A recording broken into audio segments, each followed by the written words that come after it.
یہ اصحاب الحجر کون تھے؟ پتھر والے لوگ۔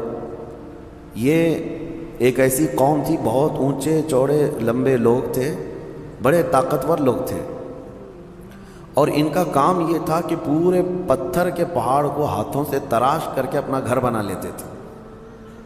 یہ معمولی بات نہیں ہے، یعنی پتھر کو ڈیزائن کرنا، تراشنا، اور اس کے اندر جو ہے دروازے بنانا، کمرے بنانا، سب پہاڑ کے اندر ہی ہوتا تھا۔ باقی کوئی چیز اینٹ سیمنٹ سے جس طرح دیواریں بنائی جاتی ہیں نہیں ہے، یہ وہ آج بھی ان کے بنائے ہوئے گھر میں موجود ہیں۔ مدائن صالح اس کو کہا جاتا ہے، سعودی عرب میں یہ شہر موجود ہے، الاولا نام سے۔ اب ان لوگوں نے اس کو پکنک پوائنٹ بنا دیا ہے۔ پہلے وہاں کوئی جاتا نہیں تھا، لیکن اب ہر چیز میں پیسہ چاہیے تو اس کو بھی ٹورسٹ پلیس کے طور پر کھول دیا گیا ہے۔ تو یہ حضرت صالح علیہ السلام کی قوم ہے۔ حضرت صالح علیہ السلام کو اس قوم کی ہدایت کے لیے بھیجا گیا تھا۔ تو حضرت صالح علیہ السلام آئے۔ اس قوم کو قوم سمود بھی کہا گیا ہے۔ اکڑ بھی بہت تھی، گھمنڈ بھی بہت تھا۔ جتنے لمبے تھے اتنے گھمنڈ بھی تھے، متکبر تھے، اور وہ اپنے سامنے کسی کو بھی کچھ نہیں سمجھتے۔ وہ سمجھتے کہ سب سے زیادہ طاقتور ہم ہیں، اور بڑے فنکار لوگ تھے۔ تو جب حضرت صالح علیہ السلام ان کے پاس آئے اور ایمان کی انہیں دعوت دی، ایک تو وہ طاقتور تھے، پہاڑوں کو تراش کر گھر تو بنا لیتے، لیکن ایمان سے محروم تھے۔ حضرت صالح علیہ السلام نے ایک خدا کی طرف دعوت دی، اللہ کی عبادت کرو اور دوسرے بتوں کی پوجا، یہ فلاں فلاں چیزیں چھوڑ دو۔ انہوں نے کہا آپ جھوٹ بولتے ہیں، یہ سب چیزیں ہوتی نہیں۔ وَلَقَدْ كَذَّبَ أَصْحَابُ الْحِجْرِ الْمُرْسَلِينَ۔ کذب کا مطلب ہوتا ہے جھٹلا دیا۔ حضرت صالح علیہ السلام کو سیدھے سے انہوں نے نکار دیا، کہا کہ آپ نبی نہیں ہیں، آپ کوئی نبی ہیں، کوئی رسول ہیں؟ تو بہرحال حضرت صالح علیہ السلام کنٹینیو دعوت دیتے رہے۔ تو اس قوم نے کیا کہا جانتے ہیں؟ ہم تو اپنے ہاتھوں سے پہاڑ کو تراشتے ہیں تو گھر بن جاتا ہے، آپ اگر سچ میں اللہ کے نبی ہیں تو اس پہاڑ سے کوئی زندہ جانور نکال کر کے دکھا دیجیے آپ، پہاڑ کے یعنی پتھروں سے۔ تو حضرت صالح علیہ السلام کو چیلنج کیا تھا لوگوں نے۔ نبی صالح علیہ السلام ایک پتھر کے پاس آئے اور اس پتھر کو آپ نے ہاتھ مارا تو اس پتھر سے ایک اونٹنی پیدا ہوئی، اور وہ بھی حاملہ اونٹنی، چلتی تھی، پھرتی تھی، ساری چیزیں۔ آپ کو میں یہ بات بتا دوں کہ جانور سے جانور کا پیدا ہونا یہ نیچرل ہے، اور کسی پتھر سے ایک جاندار پیدا ہو جانا، اس کو کیا کہیں گے؟ یہ معجزہ ہے۔ تو حضرت صالح علیہ السلام نے کر کے دکھایا۔ اب وہ اونٹنی چرتی بھی تھی، آتی بھی تھی، یہ صاف نشانی دیکھ رہے تھے وہ لوگ، کفار و مشرکین۔ لیکن ہوتا ہے نا کچھ لوگ جو انت بھکت ہوتے ہیں، گوبر بھکت ہوتے ہیں، ان کو ہزار صاف نشانیاں دکھیں، نہیں، نہ ایمان لانا نہیں ہے۔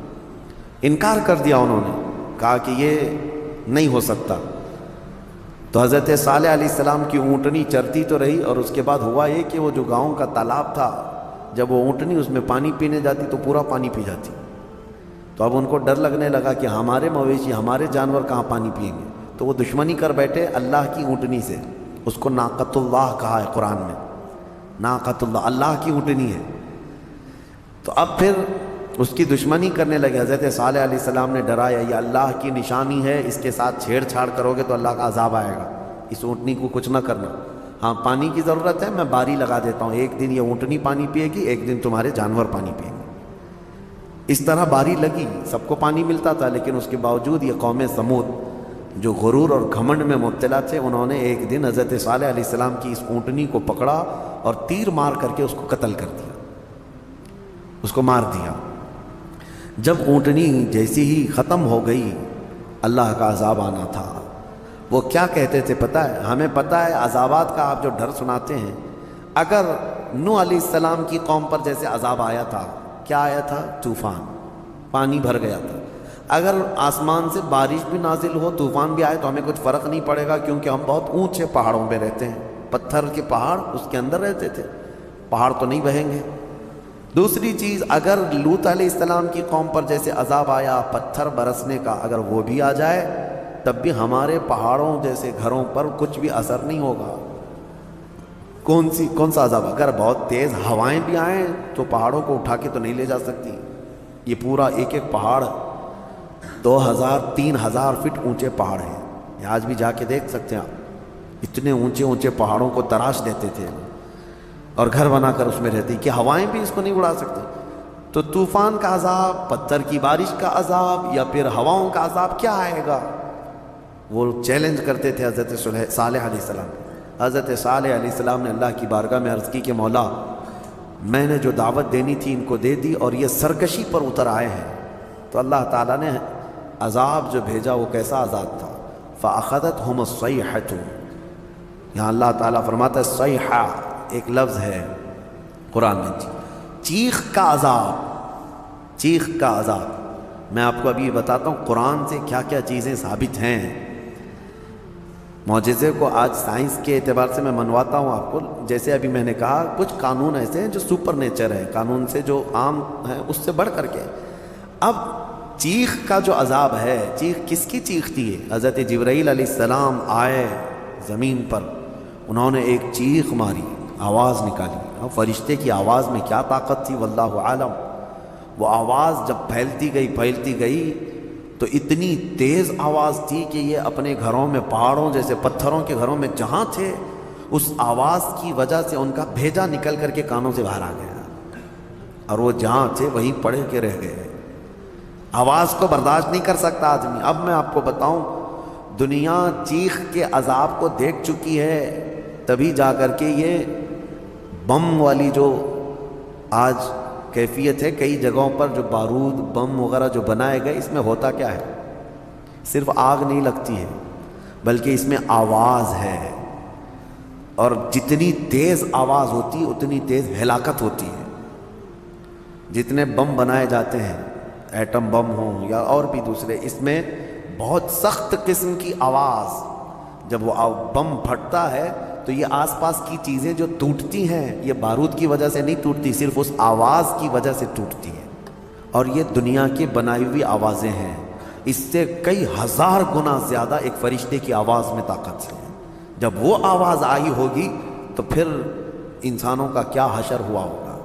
تو صرف چیخ کی وجہ سے وہ پوری قوم ہلاک ہو گئی، سب اپنے گھروں میں پڑے رہ گئے، وہ عذاب الہی کے شکار ہو گئے. یہ ان کا ذکر اس سورے میں آیا ہے. ان کو اصحاب الحجر کہا گیا ہے. یہ پتھر والی قوم ہے. اے گھمنڈ میں مبتلا لوگو، آج تمہیں اگر ایسا لگتا ہو کہ میرے پاس بہت کچھ ہے اور میں بچ جاؤں گا، تو اصحاب الحجر نہیں بچ سکے. وہ اپنے پہاڑ جیسے گھروں کے اندر مردہ پڑے رہ گئے. صبح جا کر کے دیکھا گیا تو سب کی لاشیں بدبو میں سڑ رہی تھیں. صرف اس چیخ کے عذاب میں سب مبتلا ہو گئے، پوری قوم ہلاک ہوئی. اب آپ اندازہ کریں، قیامت بھی جو قائم ہونی ہے نا، وہ بھی آواز پہ ہی قائم ہونی ہے. آواز، یہ آج دنیا کو اچھی طرح سے پتہ ہے کہ ساؤنڈ کے اندر کتنا پاور ہے، اور آواز کے ذریعے سے ہی پوری دنیا کو ختم کیا جائے گا. کیسے؟ حضرت اسرافیل علیہ السلام سور پھونکیں گے. اس سور کی آواز پر سارے کے سارے پورے روئے زمین پر جتنے انسان ہیں وہ سب کے سب مر جائیں گے. یہ قیامت قائم ہونے کا مطلب. پھر اللہ تبارک و تعالیٰ زمین میں زلزلے پیدا فرمائے گا، اور پھر یہ پہاڑ سب پورے اڑنے لگ جائیں گے. زمین ختم کر دی جائے گی، ساری چیزیں ختم کر دی جائیں گی. پھر اللہ تبارک و تعالیٰ جو میدان قیامت قائم فرمائے گا، پھر اس میں سارے انسانوں کو جمع کرے گا. تو سور پھونکا جائے گا، اور سور کی آواز بہت تیز ہوگی. لیکن الحمدللہ آپ نہ گھبرائیں، ہمارے اوپر نہیں آنی ہے قیامت، کیونکہ فرمایا گیا قیامت جو ہے کسی بھی مومن پر نہیں آئے گی. اس وقت کوئی مومن باقی نہیں رہے گا، مسلمان نہیں رہے گا. قیامت جو سور پھونکی جائے گی، اور اس وقت جو سارے لوگ ہلاک ہوں گے، اس میں ایمان والے لوگ نہیں رہیں گے. ایمان والے بہت پہلے ہی دنیا سے جا چکے ہوں گے. اب آپ اندازہ کرو، جب سارے ایمان والے ختم ہو جائیں تبھی قیامت کو آنا ہے، اور جب تک مومنین زندہ ہیں قیامت نہیں آئے. یہ روایات سے ثابت ہے. دوسری سورہ ہم نے تلاوت کی ہے سورہ نحل. سورہ نحل شہد کا ذکر آیا. اللہ تعالیٰ فرماتا ہے، اللہ کی نشانیوں میں سے ہے یہ بھی، یخرج من بطونها شراب مختلف الوانہ فیہ شفاء للناس. شہد کی مکھی کا ذکر ہے کہ اللہ تبارک و تعالیٰ اس کے منہ سے ایک ایسے رس کو نکالتا ہے جو دنیا کی سب سے میٹھی چیز ہے، اور اللہ فرماتا اس میں لوگوں کے لیے شفا ہے۔ کس میں؟ شہد میں۔ شہد میں شفا ہے، اس کی گارنٹی قرآن سے ہے۔ اللہ نے فرمایا الگ الگ رنگ کے پھولوں سے یہ مکھی چوس کر کے آتی ہے رس، اور اپنے چھتے میں لا کر چھوڑ دیتی، اور اس کے بعد اس میں مٹھاس آتی ہے، اور غضب کی مٹھاس، اس کی مٹھاس کا مقابلہ کوئی نہیں کر سکتا۔ جو اوریجنل مٹھائی ہے وہ شہد ہے دنیا میں، باقی سب چیزوں کو چھوڑ دے، سب بنی ہوئی ہیں، لیکن اوریجنل جو مٹھاس ہے وہ صرف شہد کی ہے۔ اس کا ذکر کیوں ہے؟ دو جانوروں کا اللہ نے ذکر فرمایا، ایک گائے کا، یعنی دودھ دینے والی جو بھی ہے، اللہ فرماتا ہے کہ ہم دودھ کہاں سے نکالتے ہیں، دودھ کہاں سے آتا ہے؟ قرآن فرماتا ہے من بین فرث و دم، گوبر اور خون کے بیچ سے۔ گائے چارہ کھاتی ہے، اس کے بعد اس کو جگالی کر کے وہ ہضم کرتی ہے، اور اس کا وہ فضلہ بن جاتا ہے، اور اسی سے تھوڑا خون بھی بنتا ہے۔ خون اور اس کے گوبر کے بیچوں بیچ سے دودھ کو اللہ نکالتا ہے۔ اللہ فرماتا ہے من بین فرث و دم لبنا خالصا، خالص دودھ نکلتا ہے، نہ اس میں گوبر کا اثر آتا ہے، نہ خون کا اثر آتا ہے، اور نہ ہی کسی گائے کو چیر کر کے دیکھ لو کہ کوئی فلٹر اندر رکھا ہوا ہے۔ کون سی مشین لگی ہوئی ہے؟ کون سی مشین لگی ہوئی ہے کہ اس دودھ کو صاف کر کے، یعنی اس میں خون کے ذرات ہیں تو الگ کر دے، گوبر کے ذرات ہیں تو الگ کر دے؟ میاں رنگ بھی نہیں آتا اور نہ ہی مزہ آتا ہے۔ دودھ کے اندر کبھی خون کا مزہ آیا؟ دودھ کے اندر کبھی گوبر کا مزہ آیا؟ نہ مزے کو اللہ ملنے دیتا ہے، نہ اس کے اثر کو، نہ اس کے رنگ کو ملنے دیتا ہے۔ اور قرآن میں اللہ فرماتا ہے کہ ان دونوں کے بیچ سے خالص دودھ کو نکالتا ہے اللہ تعالیٰ، اور یہ پینے والوں کے لیے پیٹ بھرنے والی غذا ہے۔ ایک اس کا ذکر ہے اس جانور کا، اور دوسرا مکھی کا، کہ مکھی جو ہے یہ عبرت کی چیز ہے، شہد کی مکھی۔ اب اللہ تبارک و تعالیٰ فرماتا ہے کون ہے جو اس میں مٹھاس پیدا کرتا ہے؟ کون ہے؟ اس کو مٹھاس پیدا کرنے والا کون ہے؟ وہ خالق کائنات ہے، جو پھولوں کو رنگ دیتا ہے اور شہد کی مکھی کے منہ میں مٹھاس دیتا ہے۔ اب اسی کو کہا گیا ہے یہ عبرت کی چیز ہے۔ آج ہی کے پارے میں ہم نے دو بہت اہم آیتیں تلاوت کی ہیں، وہ ہمارے لیے بہت ہی ہمت والی آیتیں ہیں۔ اللہ فرماتا انا نحن نزلنا الذکر وانا لہ لحافظون، بے شک ہم نے ہی قرآن کو اتارا ہے اور ہم ہی اس کی حفاظت کرنے والے ہیں۔ اللہ کا وعدہ ہے، یہ 26 لے کر کے جو بیٹھے ہوئے ہیں یہ پاکھنڈی مر جائیں گے، قرآن کا کچھ نہیں کر سکیں گے، کچھ نہیں کر سکیں گے۔ قرآن برسوں سے اسی طرح محفوظ ہے۔ اچھا ایک بات میں آپ کو بتا دوں، ایک جاہل بدتمیز قسم کا ایتھیسٹ اٹھا سوال کرتا ہے، کافی پہلے کی بات ہے، کہا کہ کہتے قرآن کو اللہ ہی حفاظت کرتا ہے، اللہ حفاظت کرتا ہے، لے جا کر کے اس نے ہاتھ سے جلا دیا۔ کہا میں جلایا، قرآن تو بچا نہیں۔ یہ ایسی ہی پاگل ہے جیسے نمرود نے کیا تھا۔ حضرت ابراہیم علیہ السلام نے کیا کہا تھا نمرود سے؟ میں اس خدا کی عبادت کرتا ہوں جو موت بھی دیتا ہے، حیات بھی دیتا ہے۔ تو اس نے کیا کیا؟ جیل سے 2 قیدیوں کو نکالا اور ایک کو مار ڈالا اور ایک کو آزاد کیا، کہا میں بھی زندگی اور موت دیتا ہوں۔ یہ ایسی ہی پاگل ایتھیسٹ ہے۔ اس نے قرآن کو جلا کر کے یا ختم کر کے کہا کہ یہ کہاں بچ سکا؟ نادانوں، قرآن کا مطلب یہ اوراق نہیں ہے، یہ فنا ہے، یہ چیزیں، ورق جو ہے یہ دنیا کی بنی ہوئی ہے۔ ہم اس ریولیشن کو مانتے ہیں جو قرآن نازل ہوا ہے، جو نفس مضمون ہے، وہ کبھی فنا نہیں ہوگا، وہ کبھی ختم نہیں ہوگا، وہ علم الہی ہے، وہ اللہ کی صفت ہے، وہ اللہ کی صفت ہے۔ قرآن میرے سینے میں ہے، ان کے سینے میں ہے، یا ورق پر ہے، یہ سب چیزیں جا سکتی ہیں، یہ چیزیں جا سکتی ہیں، لیکن وہ ریولیشن، وہ نزول قرآن کا، وہ کبھی ختم نہیں ہوگا۔ اس کے متعلق ہم کہتے ہیں تم 100 نہیں، 1000 نہیں، لاکھ جلا لو اوراق کو جلانے کا مطلب یہ سمجھتے ہیں کہ قرآن جلا دیا، قرآن ختم ہو گیا۔ نہیں، قرآن کی حفاظت اللہ خود فرما رہا ہے۔ اللہ فرما رہا ہے، یہ اپنے گھر دیکھ لیں، گھر نہیں بچا پا رہے ہیں، ان کا اپنا کوئی محفوظ نہیں رہ گیا ہے۔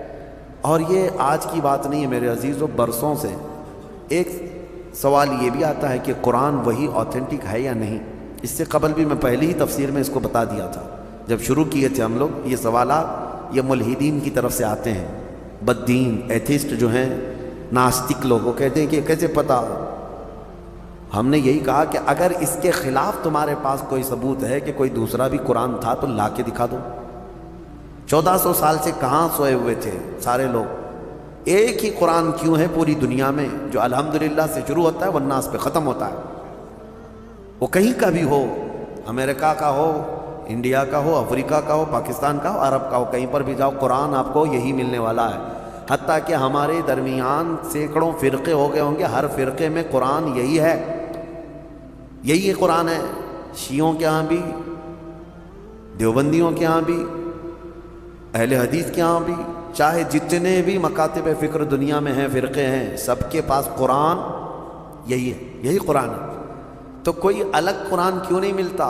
یہ ان کے لیے سب سے بڑا سوال ہے کہ اتنے تواتر تک، یعنی لاکھوں لوگوں کا ایک چیز پر جمع ہونا دنیا میں محال ہے، کوئی ایک تو اگینسٹ ہوگا۔ اب مسئلہ یہی ہے نا کہ قرآن کے خلاف یہ اس لیے زہر اگلتے رہتے ہیں کہ کبڑا یہ چاہتا ہے کہ پوری دنیا کبڑی ہو جائے، وہ یہ نہیں چاہتا کہ میری پیٹھ صحیح ہو جائے، وہ یہ چاہتا ہے کہ دنیا میں سب ویسے ہی دکھتے رہیں جیسے میں کبڑا ہوں۔ ہاں، خود کے گھروں کی کتابوں کا حال تو یہ ہے کہ بیچارے یہاں ایک الگ پبلش ہوتی ہے، وہاں ایک الگ پبلش ہوتی ہے، سب کے روایتیں بدلی ہوئی ہیں، اس کا مضمون الگ ہے، اس کا مضمون الگ ہے، بائبل پتہ نہیں مارکیٹ میں کتنی ملتی ہے، الگ الگ ہے، ویدوں میں تبدیلیاں ہیں، قرآن میں تبدیلیاں ہیں، شرح لکھنے والوں میں الگ الگ باتیں ہیں۔ تو ظاہر سی بات ہے دنیا میں دوسری کتابوں کو انہوں نے دیکھا تو سوچتے ہیں قرآن بھی ایسا ہی ہے۔ میں یہ کہتا ہوں ترجمے 1000 ہو سکتے ہیں، تفسیریں 1000 ہو سکتی ہیں، لیکن قرآن کا وہ نفس مضمون ایک ہی رہے گا، قیامت تک ایک ہی رہنے والا ہے۔ اور یہی اللہ کا وعدہ ہے، ہم نے ہی قرآن کو اتارا ہے اور ہم ہی اس کی حفاظت کرتے ہیں۔ ہاں، اور دوسری آیت جو میں کہہ رہا ہوں، 2 آیتیں ہم نے پڑھی ہیں۔ دوسری آیت ہے وَنَزَّلْنَا عَلَيْكَ الْقُرْآنَ تِبْيَانًا لِكُلِّ شَيْءٍ۔ اللہ فرماتا ہے ہم نے قرآن میں ہر چیز کا واضح بیان کر دیا، واضح بیان کر دیا۔ تمہیں پتہ ہے سمندر میں موتیاں ہیں، پتہ ہے نا، سمندر میں ہی ہوتی ہے نا موتیاں۔ کہا ہاں ہے، کہا جاؤ ڈوب کے لے کے آؤ، کہا ہمارا کام نہیں ہے، کہا کس کا ہے؟ وہ جوہری کا کام ہے جو غوطہ لگاتا ہے۔ کہا یہی قرآن میں ہر چیز کا بیان ہے، اس میں غوطہ لگانے کا کام اماموں کا ہے، جو مجتہدین ہیں، ائمہ مجتہدین ہیں، علماء صالحین ہیں، جس کا جیسا علم ہوگا وہ غوطہ لگاتا ہے اور قرآن سے نکالتا ہے۔ ارے سیدنا عبداللہ ابن عباس سید المفسرین صحابی ہیں، حضور سے سب سے زیادہ قرآن کی تفسیر سیکھنے والے، وہ کہتے ہیں قرآن کے علم کے بارے میں اگر میرے اونٹ کے گلے کی رسی بھی گم ہو جائے تو میں قرآن سے ڈھونڈ لوں گا، ہاں قرآن سے ڈھونڈ لوں گا۔ تو یہ ہر چیز کا واضح بیان ہے، لیکن یہ اپنے اپنے ظرف کی بات ہے، اپنے اپنے علم کی بات ہے۔ ہمیں پتہ ہے سمندر میں بہت سارے خزانے ہیں، لیکن ہر ایک کا کام نہیں ہے کہ سمندر میں جا کے موتیاں لے آئے۔ ہاں کچھ لوگ کوشش کر بھی لیں گے تو سیپیاں لا سکتے ہیں، سیپ لے لیں گے، موتیاں لانا اور وہ سب جانکار لوگوں کا، ماہرین کا کام ہوتا ہے۔ اسی طرح میرے عزیزو قرآن عظیم میں ہر چیز کا واضح بیان ہے۔ اس کا مطلب اب یہ بھی نہیں ایک فرقہ نکلا ہے اہل قرآن، ابھی ایک فرقہ ہے، انٹرنیٹ پر کتنے فرقے آئیں گے پتہ نہیں، ابھی 72 تو بہت پہلے ہی ہو گئے جو جہنم میں جانے والے تھے، ابھی آ ہی رہے ہیں، ان کی شاخیں پہ شاخیں ہو رہی ہیں۔ اہل قرآن اور اللہ کی پناہ یہ اکثر جو ہے نا پاکستان سے نکلتے ہیں۔ ایک اسی طرح کا فرقہ جس میں وہ یہ کہتے ہیں کسی بھی حدیث کی ضرورت نہیں، کسی بھی چیز کی ضرورت نہیں، ہمارے لیے قرآن کافی ہے۔ قرآن میں اللہ نے فرمایا نا ہر چیز کا واضح بیان کیا، تو اس آیت کی وجہ سے اب کسی دوسری چیز کی ضرورت نہیں، بس قرآن ہی کافی ہے، قرآن ہی کافی ہے۔ وہ دنیا کو ایسا گمراہ کرتا ہے آدمی، ہاں بات کرنے نہیں دیتا علماء کو، لیکن وہ لوگوں پر اپنے لچھے دار باتوں سے حاوی ہونے کی کوشش کرتا ہے۔ ہر چیز کا بیان قرآن میں، ہر چیز کا بیان قرآن میں۔ کافی سال پہلے ہمارے استاد گرامی حضور محدث کبیر رحمۃ اللہ ادام اللہ اقبالہ آپ نے فرمایا تھا کہ آپ کا ایک اہل قرآن سے کسی سے مباحثہ ہو رہا تھا، ہر چیز کا بیان قرآن میں، ہمارے لیے قرآن کافی ہے۔ تو حضرت نے اس سے کہا کہ تو ٹھیک ہے، کتا کھانا کہاں ہے، کیا ہے بتائیے، حلال ہے کیا حرام ہے؟ قرآن میں اس کا ذکر ہونا چاہیے، صاف صاف ذکر ہو، کتا کھانا کیا ہے۔ اگر حلال ہے تو پہلے تم کباب بنا کے کھاؤ، اور حرام ہے تو پھر قرآن سے دکھاؤ۔ نہیں تھا۔ کیا قرآن میں ہر جانور کا پرٹیکولر نام ہے؟ نہیں ہے، فارمولے بتائے گئے ہیں، اور قرآن کو سمجھنے کے لیے رسول پاک کی حدیث ضروری ہے۔ کیونکہ وہی نور ہے جو اس پر روشنی ڈالتا ہے۔ نبی پاک صلی اللہ علیہ وسلم کی حدیثوں کے بغیر قرآن کو سمجھنے کی کوشش کرو گے، پھر اٹکل پچو مارتے رہ جاؤ گے۔ اس کا مطلب یہ ہو سکتا ہے، اس کا مطلب یہ ہو سکتا ہے۔ نبی پاک صلی اللہ تعالیٰ علیہ وسلم کی احادیث سے جس نے قرآن کو سمجھا وہ ہدایت پر ہے، وہ ہدایت پر ہے۔ ورنہ یہی انٹرنیٹ کے کیڑے جو ابھی نکلے ہوئے ہیں اپنا فرقہ بنائے، اور انہوں نے کیا کیا انکار کر دیا، معجزہ نہیں ہوتا، یہ تورات زبور انجیل کوئی کتاب ہی نہیں تھی، ہاں، اور سب سے افضل قوم جو تھی وہ بنی اسرائیل تھی، امت محمدیہ نہیں ہے۔ آیتوں کے ذریعے سے بہت کچھ توڑ مروڑ کر کے مانے۔ کہاں سے سمجھ رہا ہے؟ اس سے سوال کرو تو کہا ہم اپنی عقل سے سمجھتے ہیں، عقل سے سمجھتے ہیں۔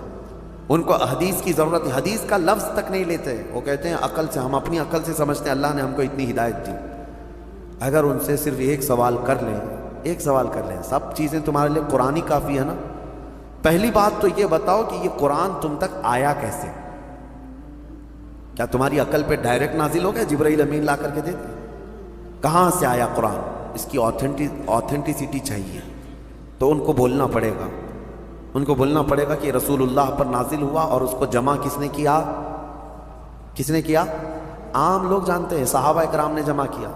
اب صحابہ اکرام سے تابعین میں آیا، تابعین سے پھر اولیاء امت میں آیا، یہ ایسے ہی چلتا چلتا قرآن ہمارے تک آیا نا۔ اب یہ صاحب یہ بیچ کے سارے سند ہٹانا چاہتے ہیں، نہیں، ہم کو ڈائریکٹ چاہیے۔ اگر تم یہ صحابہ کرام اور یہ تابعین کے سلسلے کو ختم کرو گے تو قرآن کی سند بھی نہیں رہ جائے گی، قرآن کی سند بھی نہیں رہ جائے گی۔ قرآن کو اگر تم حقانیت والا یہ کتاب مانتے ہو تو یہ ماننا پڑے گا اس کو ہم تک پہنچانے والی جو ذاتیں ہیں وہ نبی پاک صلی اللہ علیہ وسلم کے سچے غلام ہیں، اور انہوں نے ہی حضور کی حدیثیں بھی بیان کی اور قرآن کی تشریح بھی انہوں نے ہی ہمیں سمجھایا۔ اسی لیے قرآن کو اپنی عقل سے نہیں بلکہ صحابہ اور تابعین کی سمجھ سے ہمیں سمجھنا ہے۔ جیسے رسول اللہ نے انہیں سمجھایا ہے ویسے ہم قرآن سمجھنا چاہتے ہیں، تو عقل نہیں، گوگل نہیں، بلکہ فہم صحابہ جس کو کہتے ہیں، صحابہ اکرام۔ ابھی لوگوں کو بڑا آسان ہے، آیت سمجھنا ہے گوگل کر دو، اور گوگل لا کر کے دیا، اور گوگل کتنی جگہ گلیوں میں پھنساتا ہے پتہ ہے، بڑی بڑی گاڑیاں لے جا کر کے نکڑ پہ لگا دیتا ہے۔ گوگل میپ والی آنٹی جو بولتی ہے اس کے پیچھے پیچھے چل کر کے کتنی مرتبہ تو ہم بھی دھوکے کھائیں۔